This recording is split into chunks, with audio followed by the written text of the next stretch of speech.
You throw away the best food container ever made, every single week. The pickle jar, the coffee jar, the sauce jar. It isn't the jar that fails, it isn't the lid either. The thing that ruins your stored food is already sealed in there with it. It went in with the flour. It is still working right now. It's oxygen, 21% of the air in every jar you ever closed. So go look at your pantry. There's rice in a bag, beans in a bag, flour in a bag with a clip on it. Every one of those bags breathes. Plastic is not airtight. It is slow, and that's a different thing. Air moves through the wall of that bag every hour it sits there. And the whole time, the oxygen inside it is taking the food apart. Now I'm going to give you 4 ways to pull a real vacuum on a jar. No machine, no power. Nothing that needs a cord. One of them costs about $0.10 a jar, and it is the best of the 4. And I'll show you which jars in your recycling bin will hold that vacuum, because most of them will. But before any of that, I'm holding one thing back for the end. A church supper in Ohio in April of 2015. 29 people sat down to eat, and one of them didn't go home. Because there is exactly one way this technique kills people. It is not rare, it is not exotic, and you need it in your head before you close your first jar. Stay with me for that one. Here's what oxygen actually does to food sitting in the dark. 3 jobs, and it never stops doing any of them. First, it goes after the fat. Every grain, every nut, every seed has oil in it. Oxygen breaks those oils down into the compounds you smell as rancid. That's not spoilage in the way meat spoils. Nothing is growing. It's a chemical reaction, and it runs whether the food is wet or bone dry. It is the reason a bag of nuts tastes like paint after a year in the cupboard. Second, it eats the vitamins. Vitamin A, vitamin C, vitamin E, all 3 are destroyed by oxygen, which means stored food can look perfect and still have quietly gone hollow. The calories stay. The nutrition leaves. That's an easy thing to miss because nothing about the jar looks wrong. And third, oxygen is what lets things live in your food. Mold needs it. Most spoilage bacteria need it. And so do the insects that came home in the bag with your flour, because they did. Pantry moth eggs come from the mill, not from your kitchen. They're already in there. They're waiting for warmth. Drop the oxygen in that jar below about 2% and they never hatch. The ones that already did die. That is not a claim, that's how grain has been stored commercially for 40 years. So that's the whole job. Get the oxygen out of the jar and you stop all 3 at once. You don't sterilize anything. You don't dry anything. You take away the oxygen. Hold on to that, because at the end of this it's going to matter a great deal. Which jars, then? That's the question everybody asks first. The title of this says almost any jar, and I mean that literally. There are 2 lids in the world that will hold a vacuum, and you already own both. The first is the 2-piece canning lid, a flat disc and a screw band that holds it. Look at the underside of that disc. There's a soft ring molded into it. That ring is the whole thing. It squashes against the glass rim and it holds. The second one is the lid on almost every jar you buy at a shop. The twist-off. 4 little tabs inside the skirt that ride up a thread on the glass. Turn it over and you'll find the same soft ring molded right into the metal. That is a proper gasket. It costs the factory a fraction of a cent and it works. So the pasta sauce jar, the pickle jar, the jam jar, the mayonnaise jar, the coffee jar. Every one of those is a food storage container that somebody already paid for. Now the ones that won't hold, and this is a short list. Any jar with a chip on the rim. Run your finger round it all the way round. You will not see a chip that small. You will feel it every time. Any lid that's been pried off with a knife and has a kink in the skirt. Any lid where the soft liner is torn, dented through, or gone dry and cracked. Old jars with a cardboard or a cork disc in the cap. Those are museum pieces. They breathe. And the wire bale jars, the ones with the glass lid and the orange rubber ring. Beautiful jars. That rubber ring is a consumable, and if it's older than you can remember, it's dead. One more, and it's the one that catches people. A jar that held something with a strong smell will give it back. Pickle brine, garlic, curry, anything oily. That soft liner absorbs it and holds it. Seal oats in a jar that used to be gherkins, and in 6 months you have gherkin oats. Use those jars for nails and screws. Use the clean ones for food. And the last thing before we get to method 1. The rim has to be clean and it has to be dry. 1 crumb of flour across that rim and the gasket bridges it instead of sealing on it. Wipe it with a dry cloth, not a damp one. Dry. That single wipe is the difference between a jar that holds for 20 years and a jar that lifts in March. Method 1. The dime. This is the best of the 4 and it's the cheapest, which almost never happens. It's a small paper sachet about the size of a stamp folded in half. Inside it is iron powder, a pinch of salt and a trace of moisture. That's all. That is the entire technology. The salt and the moisture let the iron rust. Rusting is iron combining with oxygen. So the sachet sits in your jar and it takes the oxygen out of the air and locks it into rust. It doesn't stop until the oxygen is gone or the iron is used up. Now here's the part people don't expect. Oxygen is 21% of the air in that jar. Take it away and there is physically less gas in the jar than there was. The pressure drops by 1/5. The lid gets pulled down and it dimples. You will hear it happen. It makes a hard little tap, sometimes hours later, out of a quiet room. That is about 6 inches of mercury of vacuum, and you did nothing but put a sachet in a jar. Sizing, this part is simple and people overthink it. 100 cc for a quart jar, 300 for a gallon. If you only have big ones, use a big one in a small jar. Nothing bad happens. Too much is free. Too little is a jar you'll have to do again, so round up always. Timing is the only hard part of this method. Those sachets start working the second they touch air, not when you seal the jar, when you open the bag. So you get maybe 5 to 10 minutes of working time and then they're spent, which means you set every jar up first. Filled, wiped, lids and bands laid out beside them. Then you open the bag, you go down the line, and you don't stop to answer the phone. The ones you don't use go straight into a small jar of their own, sealed that minute.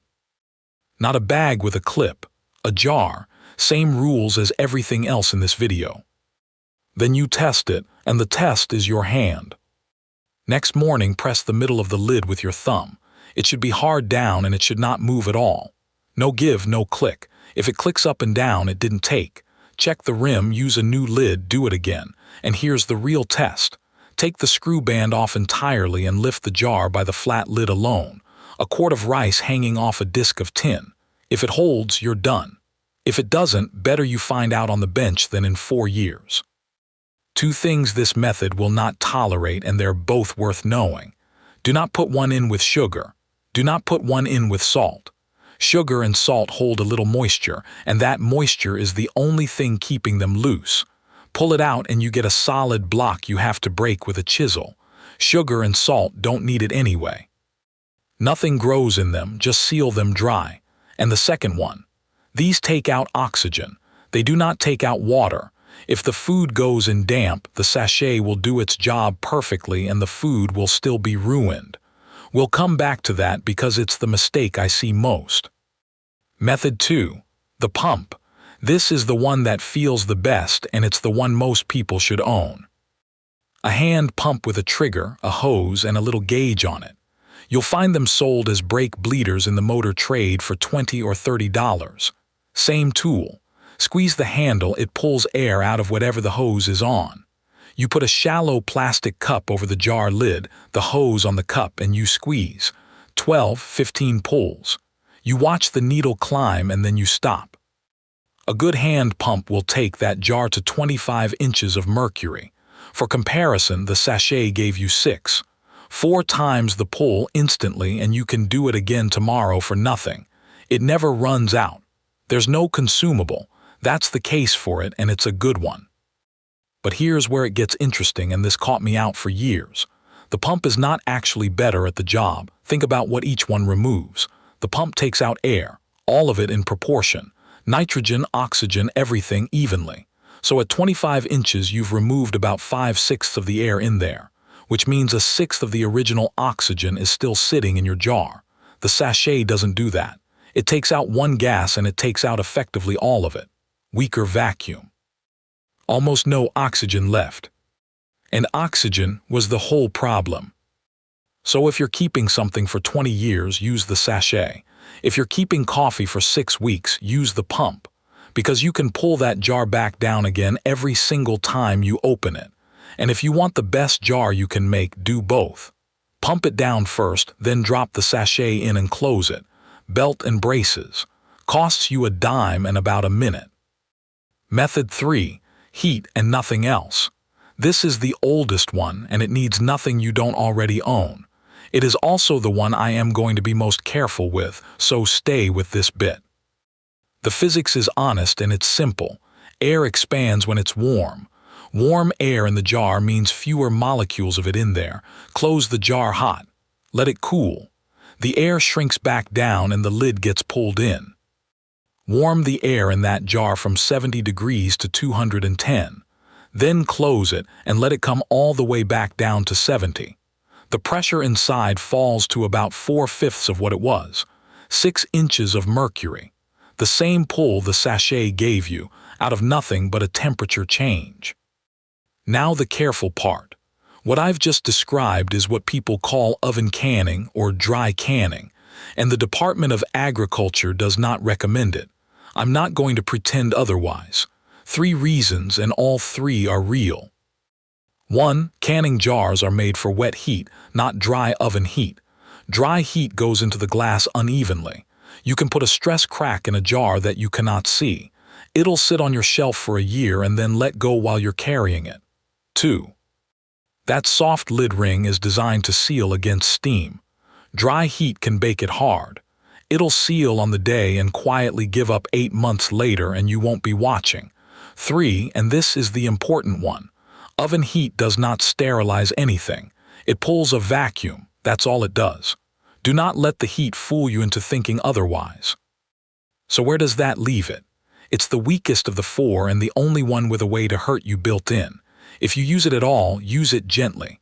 Warm the jar and the food together slowly from cold. Glass will crack on about 100 degrees of sudden change, so nothing goes from a cold shelf into a hot oven. And it comes out onto wood or cloth. Never onto stone, never onto steel. There's a better version of this same physics, and it's worth knowing what it is. The better version is steam. A splash of boiling water in a jar drives the air out ahead of it, because steam takes up 1,600 times the room the water did. Cap it, and when the steam condenses back to water, it collapses. That pulls a hard vacuum. That is exactly what a water bath canner is doing, but it puts water in your jar, and everything in this video is about dry food. Wet food in a jar is canning, and canning is a different set of rules with a different way of killing you. We'll get to why in a few minutes. Right before I get to that church supper in Ohio, if this is worth knowing, hit the like button on it. It puts this in front of somebody with 50 pounds of rice in a sack on a garage floor. There's a lot of those. Right, back to it. Method 4, dry ice. This one is for volume, 50 pounds of wheat, not a pint of oats. Dry ice is frozen carbon dioxide. It doesn't melt, it goes straight to gas. And carbon dioxide is heavier than air. So a chunk in the bottom of a container fills it from the floor up, and it pushes the ordinary air out over the rim ahead of itself. Same result, different road. The oxygen leaves. Something harmless takes its place. And carbon dioxide will kill weevils on its own, which is a bonus you get for free. Now listen to this part properly, because this is the one that can actually go bang. You lay the lid on. You do not tighten it, not finger tight, not nearly. Just lay it on so gas can walk out from under the edge. A pound of dry ice makes about 8 cubic feet of gas. A quart jar holds about 1/30 of 1 cubic foot. Do that arithmetic and you understand why you wait. You wait until the solid is completely gone. Feel the bottom of the jar. It goes from frosted to cold to just cool. Then it's done. Then and only then you tighten it down. And know what this one gives you, because it is not a vacuum. The lid will not dimple. The pressure inside stays about the same as the room.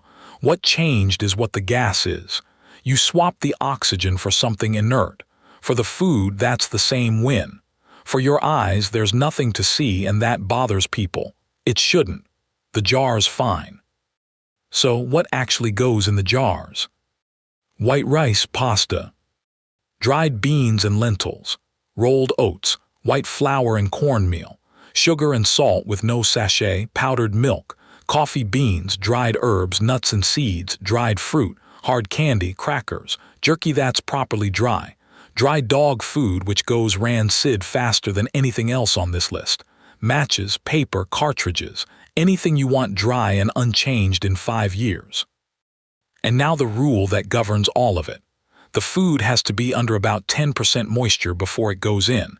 Nothing in this video removes water, not one of the 4. The vacuum doesn't, the sachet doesn't, the heat doesn't, and the dry ice certainly doesn't. Take out the oxygen and leave the water in there and look at what you've built. A damp, sealed, warm little room. Nothing good has ever grown in one of those. So here's how you check, and it takes 2 seconds. A dry bean snaps. It doesn't dent, it doesn't bend, it breaks clean. A dry pasta shape snaps. A dry grain shatters under a hammer instead of squashing.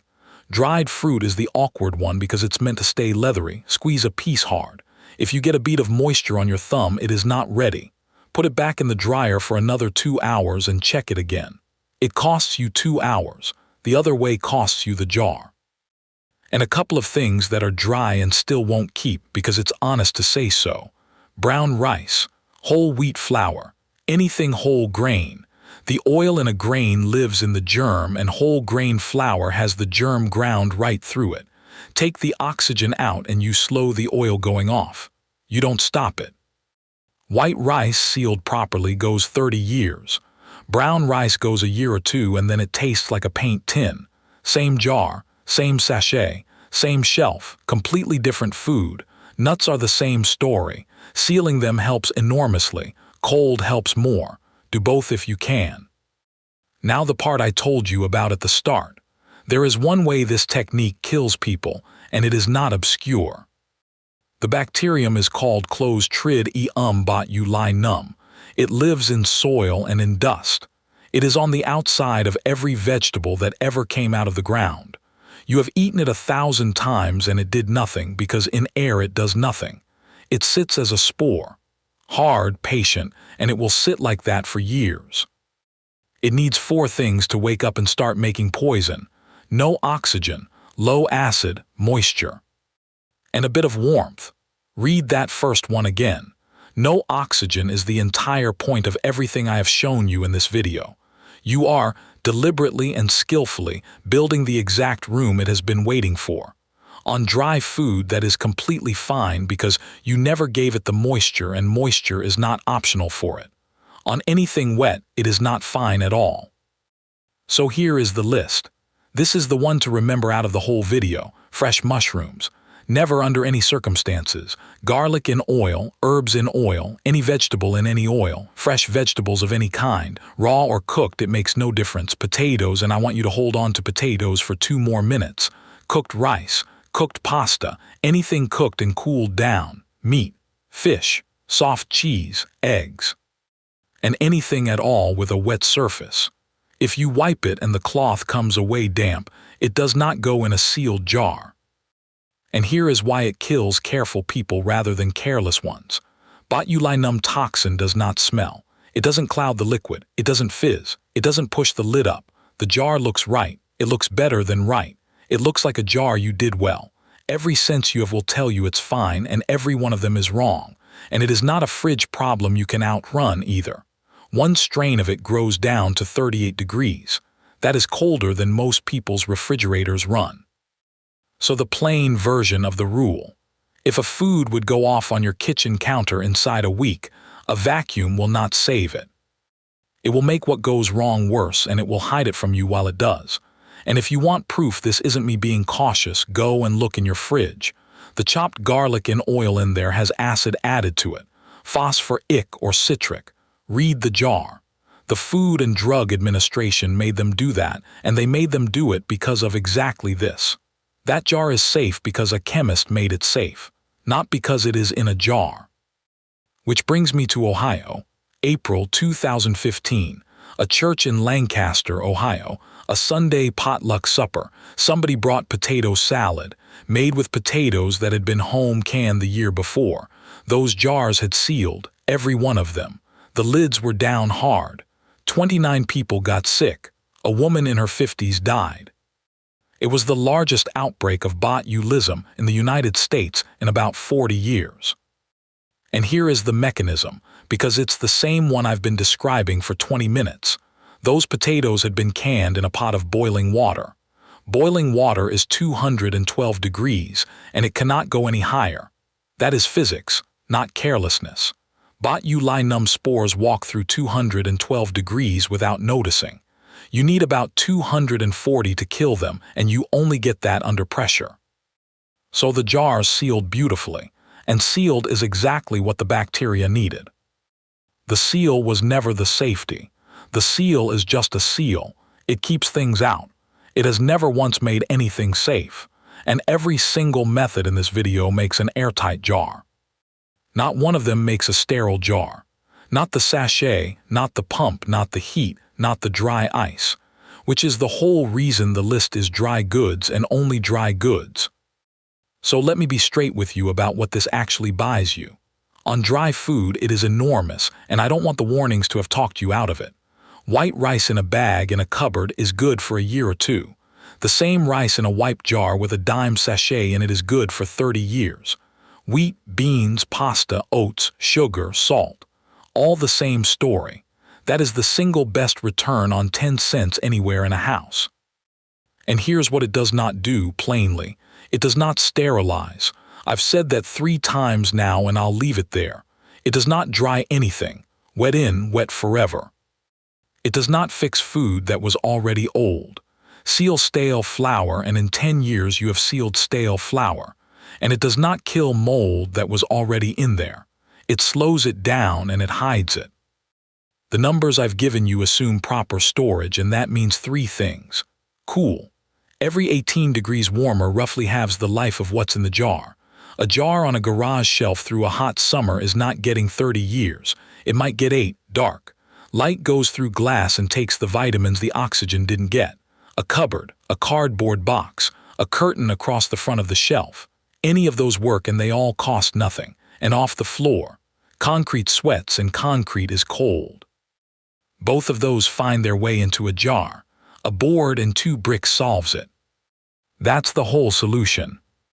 Then go and look at them. Twice a year is plenty. Press the lids. A lid that's come back up means the jar has been open to the air for a while. On dry goods that isn't poison, it's just an open jar. Look at it, smell it, and use it up soon. And find out why. Chipped rim, tired lid, crumb you missed. It's always one of those 3. So here's the whole routine, start to finish. 1. Get the food properly dry and prove it with the snap test. 2. Clean jar, dry jar, and check the rim with your finger and the liner with your eye. 3. Fill it, leaving about ½ an inch at the top. 4. Wipe the rim dry, sachet in, lid on, band finger tight, all inside 5 minutes. 5. Next morning, press the lid and lift the jar by it. Then write on it what's inside and the date. Write the date. Everybody skips the date and everybody regrets the date. Then cool, dark, off the floor and forget about it for 6 months. That's the whole thing. 4 ways to pull a vacuum, no machine, and a bin full of jars you were about to throw out. And 1 hard line you don't cross, which is that dry food goes in a sealed jar and wet food does not. Now I want something from you. What's the oldest thing you've ever opened out of a sealed jar, and was it still any good? Tell me what it was and how many years it sat. Put it below. I read every one. Next one is on drying. Because the most common reason a good jar goes bad is that the food went in 1% too wet. I'll show you the 3 tests that catch it before you close the lid. Subscribe so you don't miss it, because the woods don't care what you were told. Learn it right and come back out.